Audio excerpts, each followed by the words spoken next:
এই পুকুরটা হচ্ছে নেত্রকোনা সদর উপজেলার একটা পুকুর, নিউ টাউন এলাকার একটা পুকুর।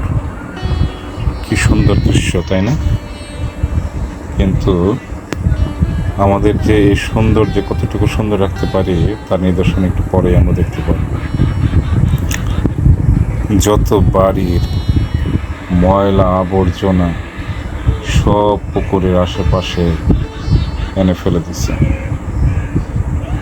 এই যে এত সুন্দর একটা পুকুর, এত সুন্দর একটা দৃশ্য তৈরি করছে, কিন্তু সেটা এই আমাদের মতো সভ্য মানুষদের জন্য আর নাই। পুকুরের চারপাশে ময়লা আবর্জনা সব কিছুতে ঠাসা। আমরা কবে সভ্য হব? কবে? কেউ জানে না।